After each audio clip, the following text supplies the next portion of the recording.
Muy bien, muchas gracias por la presentación.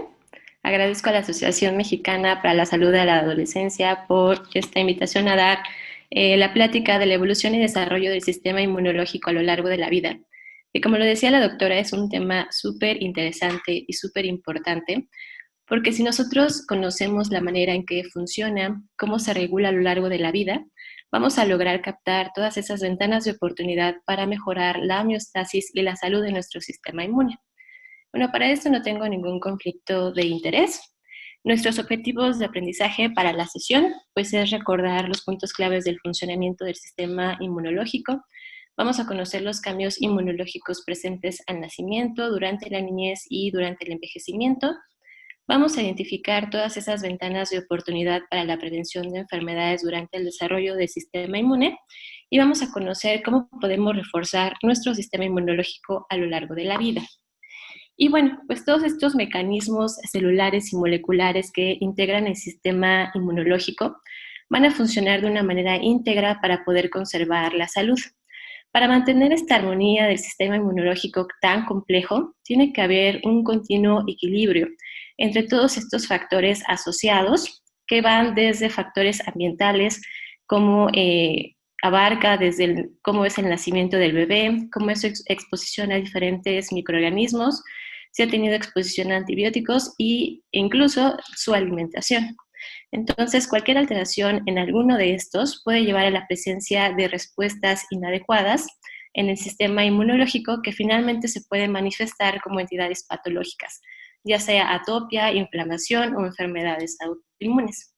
Y bueno, dando una mirada hacia la historia, pues es sorprendente cómo el ser humano ha sido capaz de sobrevivir a todas las condiciones inhóspitas que se le han presentado en la Tierra a lo largo de la evolución.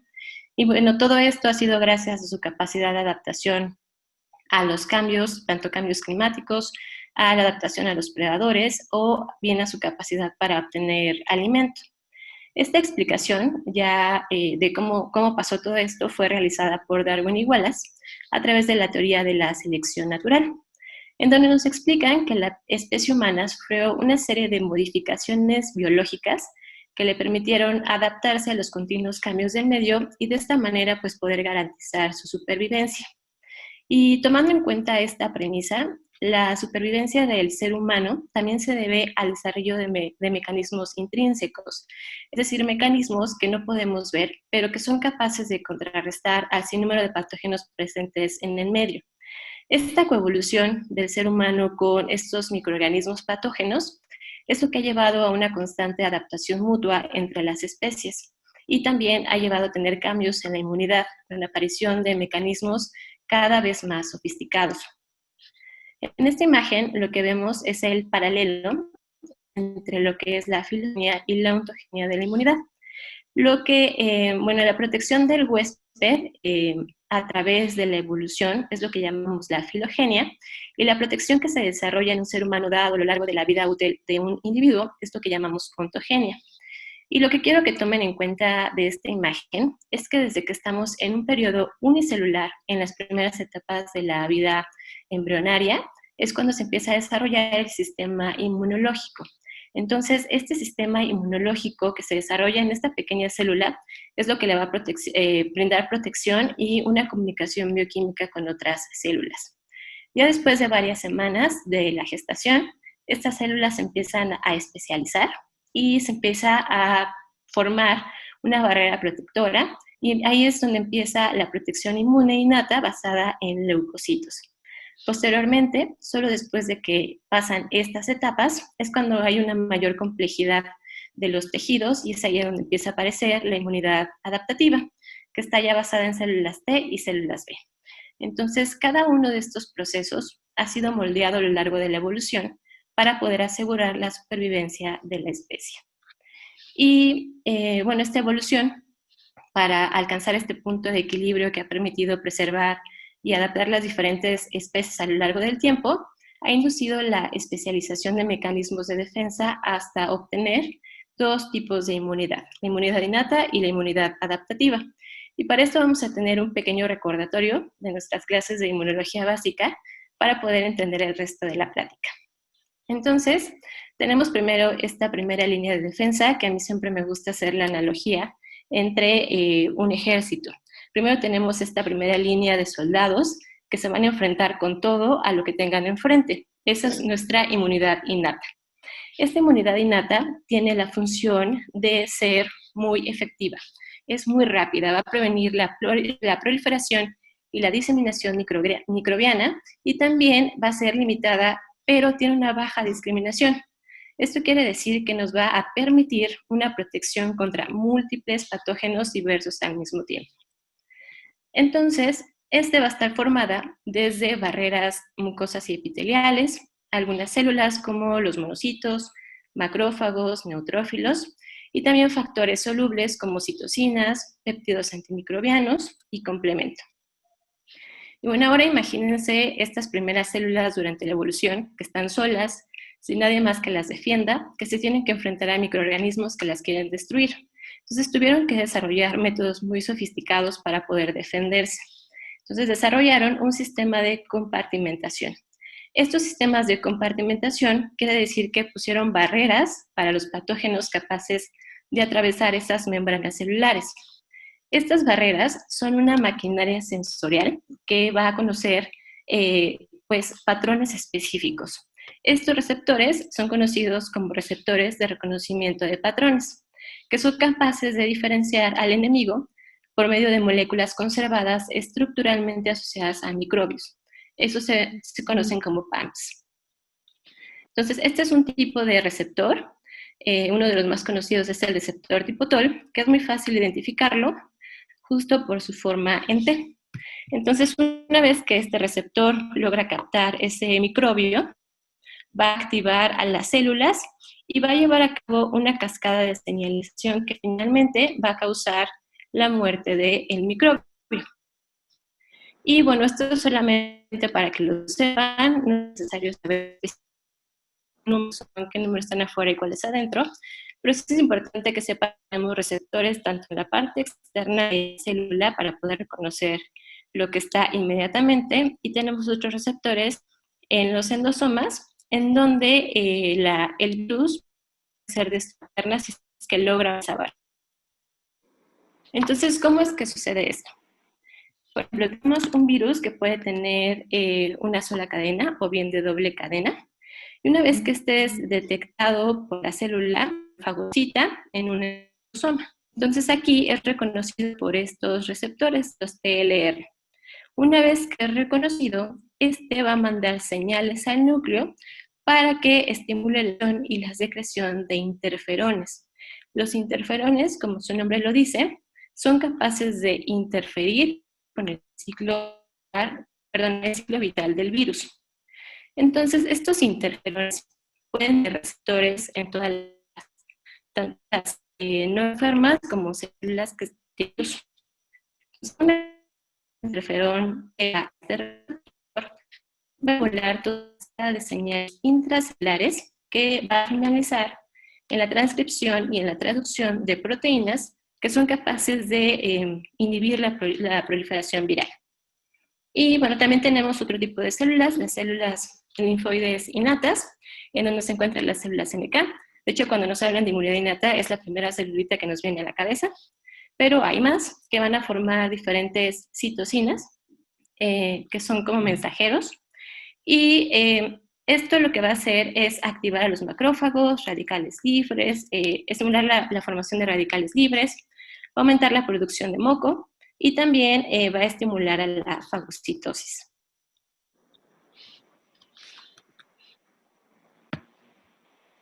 Puedo pasar a la siguiente, listo. Entonces, la ontogenia inmune innata es un campo que actualmente está en investigación activa, ya que se ha reconocido que la activación inmune innata, además de ser esencial para la protección contra agentes infecciosos al comienzo de la vida, también puede regular y dar forma a las respuestas adaptativas, como lo vemos en esta imagen. Entonces necesitamos tener una adecuada respuesta innata para poder tener una adecuada respuesta adaptativa.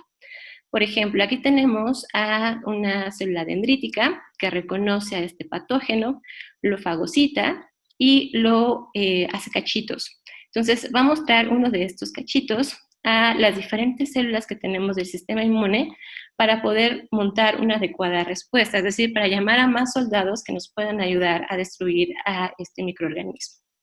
Entonces es esencial esta respuesta inmune innata para poder llevar a cabo la estimulación de la respuesta inmune adaptativa. Este es otro ejemplo. Tenemos, por ejemplo, a una bacteria que es fagocitada por una célula dendrítica. Es reconocida a través de estos receptores, los TLR, y estas células tienen que llamar a más soldados para que le ayuden a combatir la infección. Entonces tienen que liberar diferentes mensajeros. Uno de estos mensajeros esenciales es la interleucina 12. Esta interleucina puede estimular a la producción tanto de células TH1, células NK y células TCD8, que finalmente van a ayudar a la formación de interferón gamma. El interferón gamma es súper importante porque va a estimular la proliferación y la activación de los macrófagos. Y los macrófagos pues, son los que van a fagocitar a los microorganismos. Y bueno, como lo vemos aquí, la inmunidad innata se va a llevar a cabo en horas, a comparación de la inmunidad adaptativa que se lleva más días en poder producirse adecuadamente.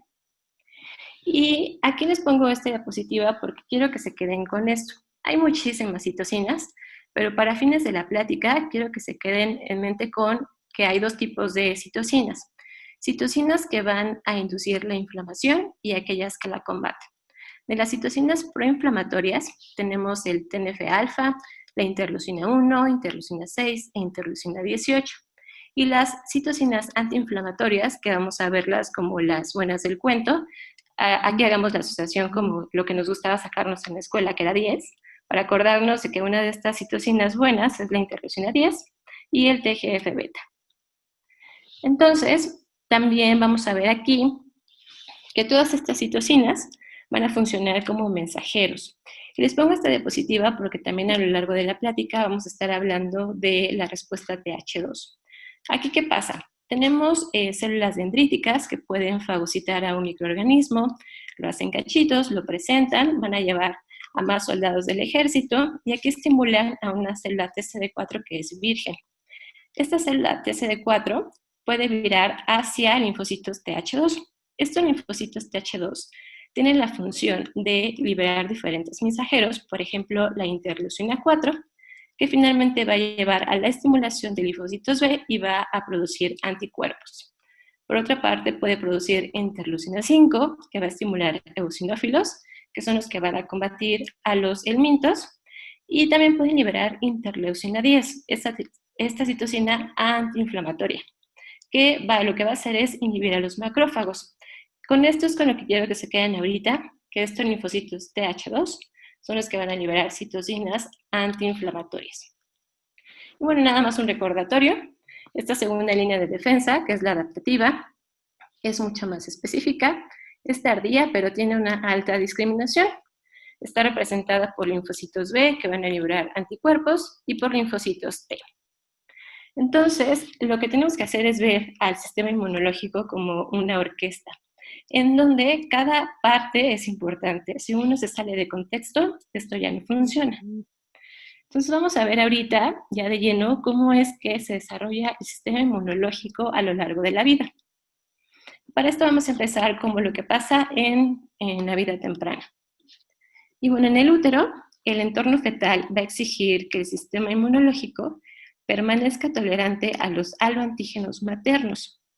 La transición alrededor del nacimiento de un entorno en gran medida protegido por el útero a la vida postnatal representa lo que se ha definido como el evento de la vida más dramático para nuestro sistema inmunológico. Y pues específicamente este estado semialogénico de la madre feto requiere de una supresión al rechazo, en parte logrado a través de una respuesta inmune tolerogénica que involucra tanto niveles altos de interleucina 10, que es esta interleucina antiinflamatoria, como las células T reguladoras. Estas células T reguladoras son las que tienen la función de poner un stop a todas las células que andan ahí medio desbordadas. Y por otro lado, este proceso de nacimiento normal es el resultado de una inflamación que está dirigida, necesaria para justo separar estas capas materno-fetales. Entonces, esto requiere una contrarregulación inmunosupresora para poder prevenir la inflamación sistémica. Bueno, tal inflamación perinatal se ve compensada de alguna manera por un balance hacia la resolución de la inflamación, es decir, la respuesta bien descrita denominada TH2. Y bueno, una vez que el bebé nace, hay una enorme exposición repentina a antígenos ambientales, muchos de ellos derivados de bacterias comensales intestinales. Entonces, esto exige en el bebé un cambio rápido para hacer que las respuestas inmunitarias distintas sean apropiadas para los primeros años de vida. Y bueno, ¿cuáles son las células involucradas? Pues todas aquellas que están en el sistema inmune innato, monocitos, macrófagos, células dendríticas, neutrófilos. Estas células se van a desarrollar y van a madurar durante la vida fetal, pero en diferentes momentos, y también la función de todos estos componentes es débil en recién nacidos en comparación con la vida posterior. Por ejemplo, los neutrófilos maduros están presentes al final de la maduración del primer trimestre y conforme va avanzando la vida fetal, empiezan a producirse en mayor cantidad, alcanzando su punto más alto justo antes del nacimiento. Entonces, a pesar de que son muchísimos neutrófilos, lo que se ha visto es que estos tienen funciones bactericidas débiles, tienen una respuesta deficiente contra los microbios, tienen una adhesión y una quimiotaxis disminuida y tienen una capacidad reducida para deformarse y poder migrar hacia el punto de infección. Y esto se ve sobre todo más acentuado durante la prematurez, que además tienen una menor cantidad de IgG sérica y de complemento. Entonces, tanto en bebés prematuros como en recién nacidos, las funciones de los neutrófilos van a estar deterioradas. Esto va a llevar a que ellos sean más propensos a tener infecciones por bacterias, sobre todo gram negativos. Por otra parte, los monocitos y los macrófagos también van a estar inmaduros y van a presentar una disminución en la expresión de estos receptores que van a reconocer a los microorganismos. Entonces, esto nos puede llevar a un deterioro en las vías de señalización, que finalmente se va a manifestar como disminución en la reparación tisular, una fagocitosis alterada de los patógenos y una secreción deficiente de citocinas. También se ha visto que los niveles de interleucina 12, a comparación de los adultos, pues está más baja. Entonces recuerden esta imagen que vimos al principio. Si no tenemos esta interleucina 12, pues va a haber una menor cantidad de estímulo para la producción de TH1 y de CD8. Por lo tanto, va a haber una menor cantidad de interferón gamma que activa estos macrófagos y puedan destruir a estos microorganismos. Entonces, estos niños que acaban de nacer tienen una susceptibilidad a infecciones por virus, por Mycobacterium tuberculosis y por Salmonella.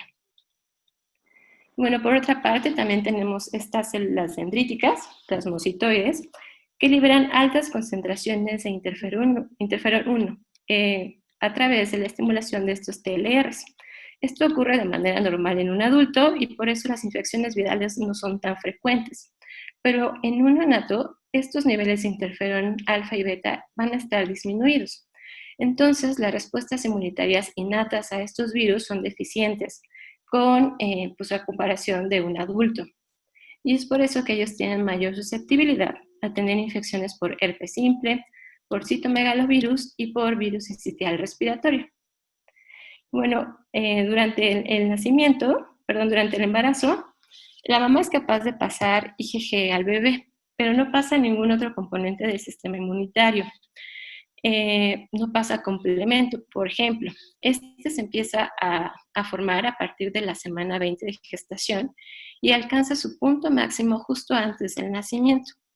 Lo que se han visto en ensayos funcionales es que este sistema de complemento neonatal, y particularmente en un prematuro, presenta una menor capacidad de opsonización y está relativamente deteriorada tanto la quimiotaxis y su capacidad lítica. Entonces, estas deficiencias del complemento probablemente es lo que contribuye a la vulnerabilidad que tiene el recién nacido a estos microorganismos extracelulares. Y bueno, ¿qué pasa con el sistema inmunológico en las primeras etapas de la vida, hablando de lo adaptativo? Pues las células T se van a desarrollar en el timo, que es más grande al nacer y durante los primeros años de vida. Y bueno, aquí se van a formar tanto linfocitos TCD4 como CD8 a partir de la semana 15 de gestación. Y bueno, aunque estas células TCD4 responden fuertemente a los aloantígenos maternos, tienden a desarrollarse más hacia células T reguladoras. Estas células T reguladoras lo que van a hacer es fomentar la autotolerancia. Pero bueno, básicamente lo que pasa aquí en esta respuesta de células T es que tenemos una capacidad suprimida de células T, que se va a manifestar como una respuesta deficiente a antígenos extraños. También tenemos lesión de células T activadas, por lo tanto, un reconocimiento reducido de aloantígenos. Y va a estar compensado por una gran cantidad de células T reguladoras, porque lo que queremos es que el bebé tenga tolerancia a los antígenos maternos. Y por otra parte, los linfocitos B van a estar secretando espontáneamente grandes cantidades de IgM, pero esta IgM tiene una baja afinidad con un rango muy limitado de especificidades antigénicas. Tienen también una capacidad disminuida de cambiar de isotipo. Entonces no se va a poder cambiar este isotipo IgM a uno IgG, uno IgA o IgE. Solamente tenemos grandes cantidades de IgM. Lo que sí vemos es que hay una gran cantidad de liberación de estas interleucinas, interleucina 10 y TGF-beta, que son las citocinas antiinflamatorias, que finalmente se representan como una respuesta TH2. Entonces, en resumen, hasta ahorita, estas células T colaboradoras del sistema inmunológico materno están sesgados hacia un tipo de inmunidad de tipo colaborador, TH2, para poder mantener la tolerancia durante todo el desarrollo del feto. Sin embargo, ya durante las primeras semanas y meses de vida, los lactantes empiezan a producir TH1. Entonces, esto finalmente nos lleva a un equilibrio entre este tipo de respuestas. Y esto es importante porque si no se lleva a cabo ese equilibrio y tenemos persistencia de estas células TH2, nos puede llevar a diferentes manifestaciones anormales como enfermedades atópicas. Y bueno, entonces, ¿qué pasa aquí? En un bebé tenemos una inmunidad innata deteriorada, tenemos respuestas débiles TH1, tenemos más hacia TH2 porque lo que queremos es que el bebé sea tolerante y los anticuerpos también tienen una respuesta debilitada. Entonces esto nos explica por qué hay una mayor mortalidad neonatal y esto puede también explicar por qué pues, los bebés pues, tienen más riesgo de infectarse por cualquier cosa. Entonces, ¿qué pasó aquí? El sistema inmunológico de recién nacido es inmaduro, la evolución se equivocó, ¿qué pasó? Pero la respuesta es no. El sistema inmunológico innato sí está silenciado al nacer, pero es un precio probablemente pagado por el feto, no solo para tolerar antígenos maternos, sino también para ignorar toda la cantidad de estrés y remodelación que tiene lugar durante el desarrollo. Entonces es un acto perfectamente diseñado para satisfacer las complejas demandas de la vida temprana. ¿Y qué pasa de la edad, pues desde la lactancia hasta la edad adulta? Pues el sistema inmunológico va a madurar gradualmente. Y bueno, antes de que existiera una buena nutrición, higiene, vacunación integral, pues existía una alta mortalidad en lactantes y en niños pequeños. Y esto ha mejorado gracias a que ya tenemos pues intervenciones inmunomoduladoras, o ya sabemos más sobre ellas. Antes de esto, la verdad es que la mortalidad era increíblemente alta. Hay un artículo de Gran Bretaña donde habla sobre sus tasas de mortalidad infantil de los años de 1900 y reportan una mortalidad de 140 por cada 1000 niños. Es algo impresionante. Ya para el año 2000 esta disminuyó de 9 por cada 1000 niños. Entonces esto ha sido gracias también a los antibióticos y pues que ahora tenemos vacunas. Y bueno, ¿dónde empiezan estas pues, estímulos inmunomoduladores? Inician desde la lactancia materna, por medio de la cual la madre va a transferir inmunoglobulinas y diferentes factores que van a ayudar a mejorar la inmunidad del niño. Además, tenemos la fortuna de que nuestra mamá nos va a transferir su IgG, esto a través de la placenta. Esto quiere decir que nos va a brindar protección contra enfermedades infecciosas experimentadas por la madre. O sea, nos va a transferir su memoria inmunológica, ¿no? Esto es algo maravilloso. Este incremento de la IgG va a empezar por ahí de la semana 17 de gestación, se va a incrementar muchísimo y va a tener su pico justo antes del nacimiento y va a tener un ADIR a los 6 meses. Sin embargo, pues ahí ya el bebé empieza a producir sus propios IgG, pero bueno, pues afortunadamente la mamá nos transfirió eso, y digo afortunadamente porque se necesita al menos un año antes de que un bebé pueda producir alrededor del 60% de sus niveles de IgG por sí solo. Y entonces, como hemos visto, desde que estamos en el útero, la primera exposición importante a las bacterias es durante el paso a través del canal de parto. Y luego, tan pronto como se hace contacto oral, cutáneo y respiratorio, pues estas exposiciones van aumentando. Y bueno, esto es algo súper importante porque esto ayuda al proceso de maduración del sistema inmune y vamos formando nuestra propia memoria inmunológica. Por lo tanto, con el tiempo, la protección proporcionada por las respuestas inmunitarias va aumentando y eso hace que ya cuando pues seamos adolescentes, pues sufrimos menos infecciones. Esta acumulación de memoria inmunológica es una característica en la evolución de la respuesta inmunodadaptativa y esta se va a mantener hasta la vejez. Entonces, a medida que un niño crece, el sistema inmunológico se va haciendo cada vez más fuerte, ya que el repertorio inmunológico también pues va aumentando gracias a que nos enfermamos y a que nos vacunan. Esto va a estimular y va a potenciar el sistema inmunológico. Y bueno, muchas veces una vez que nos enfermamos de algo, no nos vuelve a dar en nuestra vida. Y esto es porque las células plasmáticas productoras de anticuerpos que se desarrollan durante la respuesta inmune van a migrar a la médula ósea, donde tienen una vida muy larga. Entonces, esto es notable cuando una mamá puede transferir suficientes anticuerpos para proteger a un bebé cuando se infectó de eso hace 20 o 30 años. Entonces, aquí, paradójicamente, una madre que evitó una infección infantil peligrosa mediante la inmunidad colectiva puede poner en riesgo al hijo al no poder transferir esos anticuerpos protectores específicos. Y, ¿qué pasa durante la edad adulta? Pues a medida que avanza la edad, el sistema inmunológico sufre una profunda remodelación y declive, desafortunadamente, con un gran impacto en la salud y en la supervivencia. Entonces pasa lo que conocemos como senescencia inmunológica.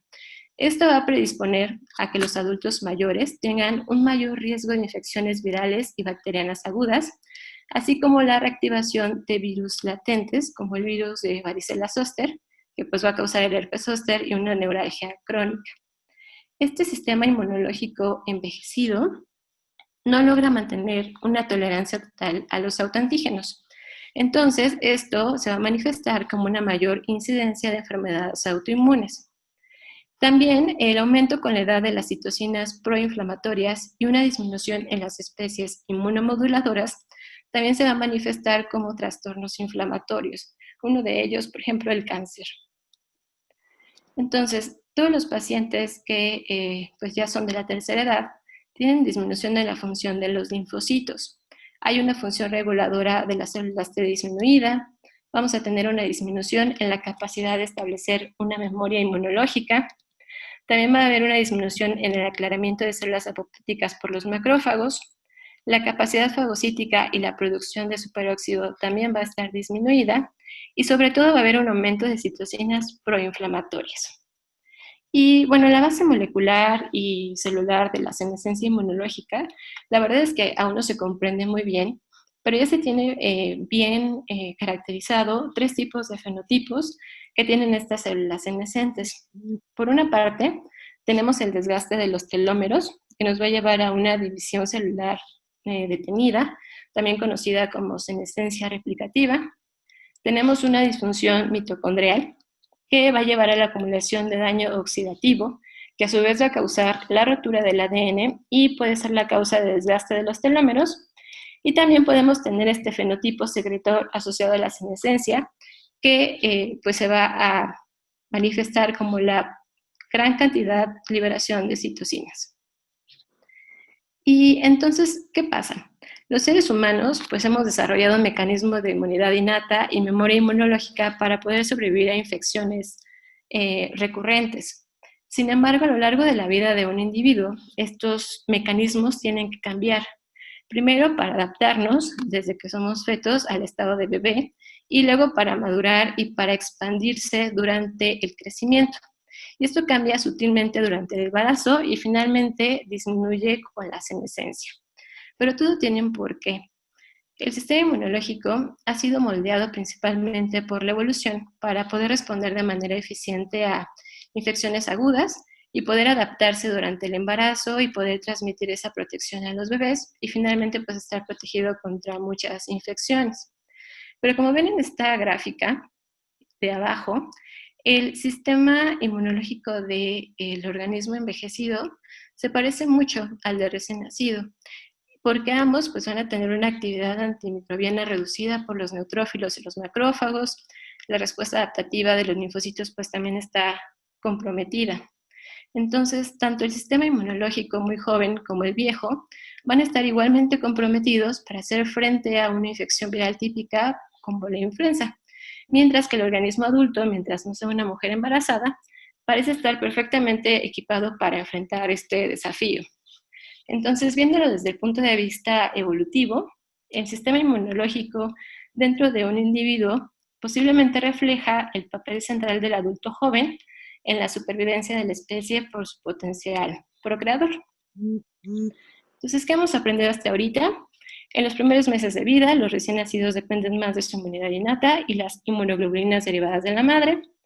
Conforme crecemos, el sistema inmunológico lo hace con nosotros, volviéndose cada vez más específico, eficaz y adquiriendo memoria inmunológica.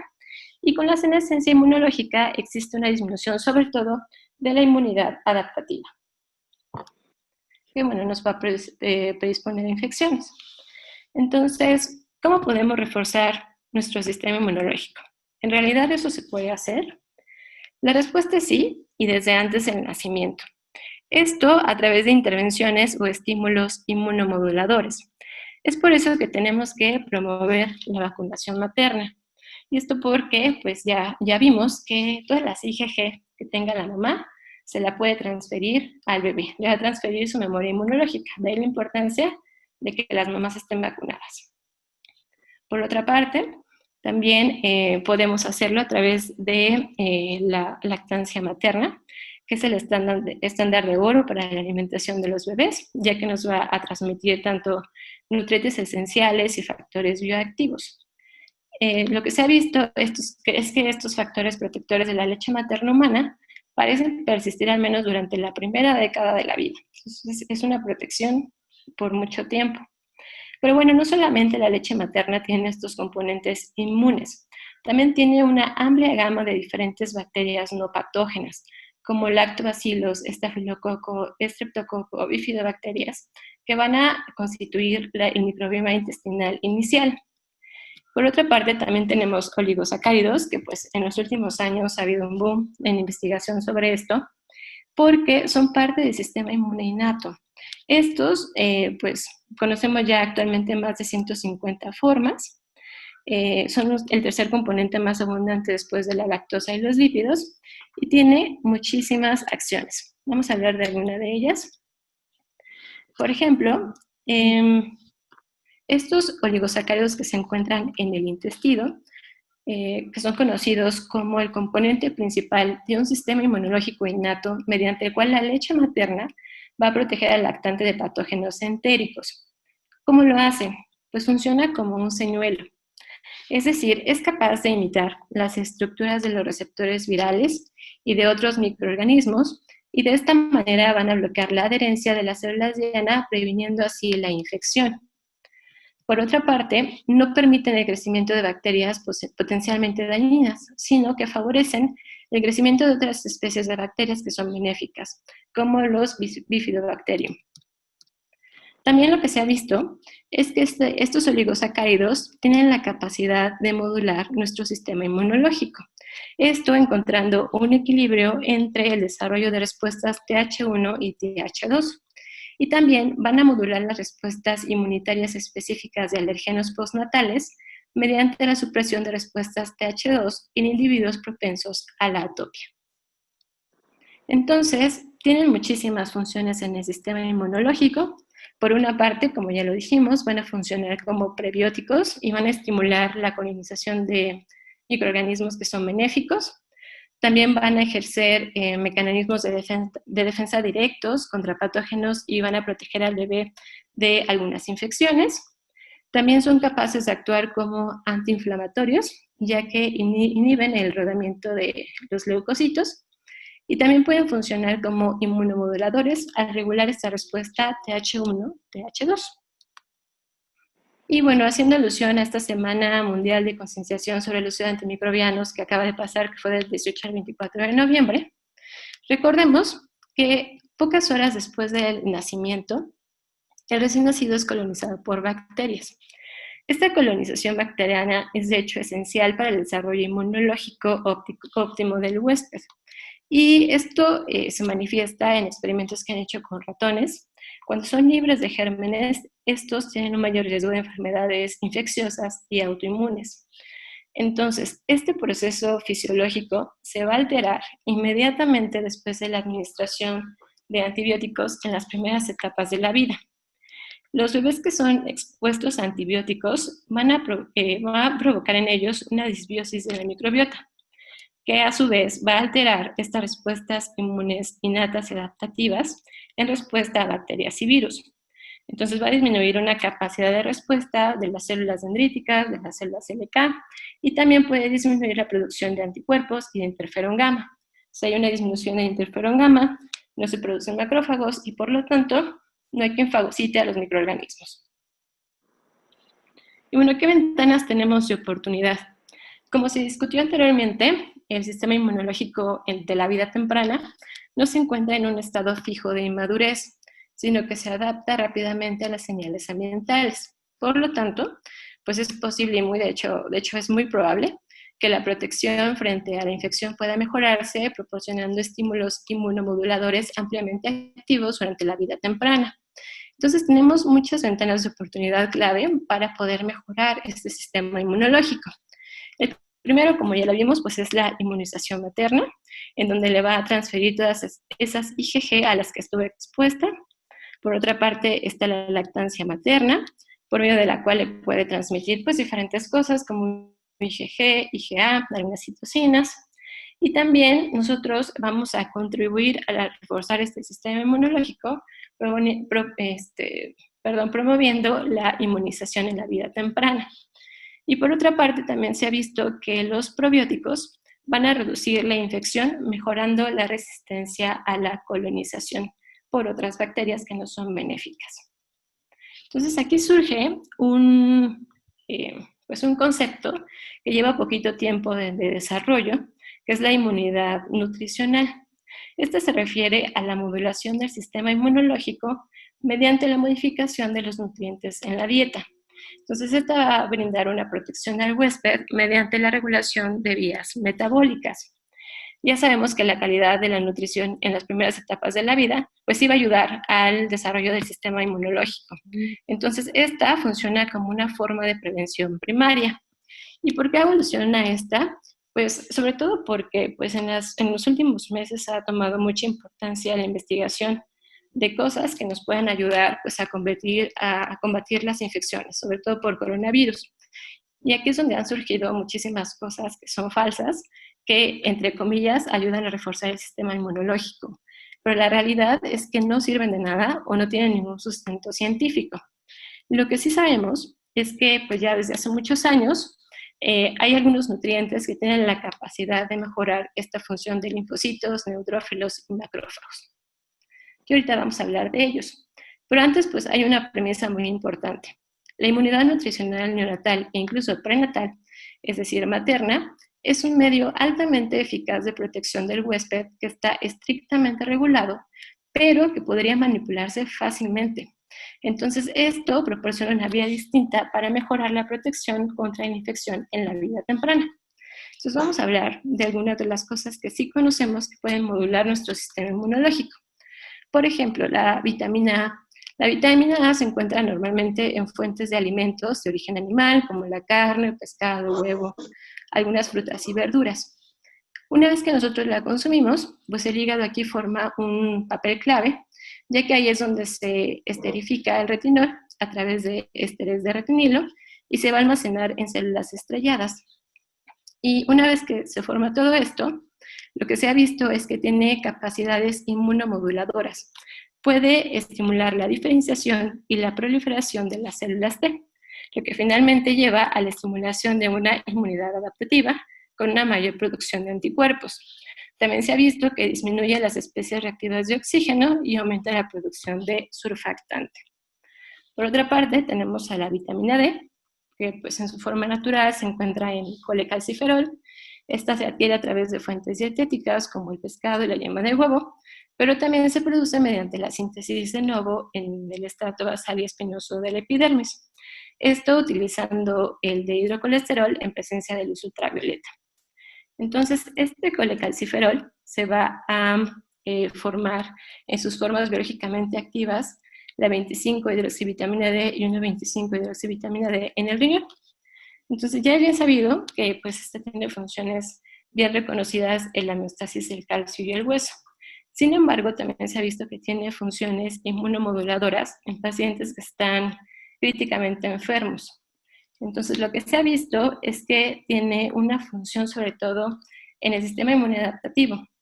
Aquí lo que va a hacer es aumentar los niveles de T reguladoras y de células TH2. Entonces, estas células TH2 recuerden que son las que liberan citocinas antiinflamatorias.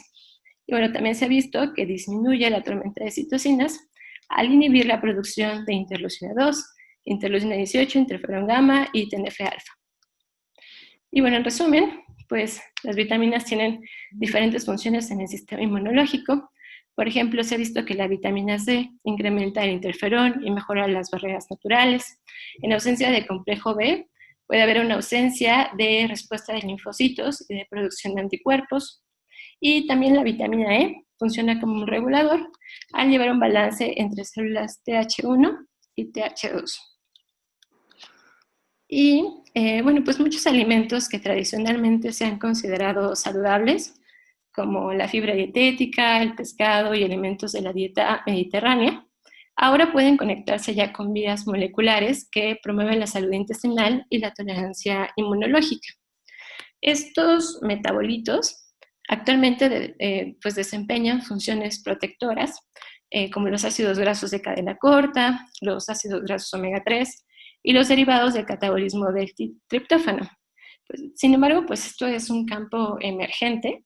Todavía nos falta mucho por saber acerca de esto, pero bueno, aquí en esta imagen se ilustran algunos de los principales mecanismos mediante los cuales, las bacterias comensales y los ácidos grasos de cadena corta pueden facilitar la homeostasis intestinal.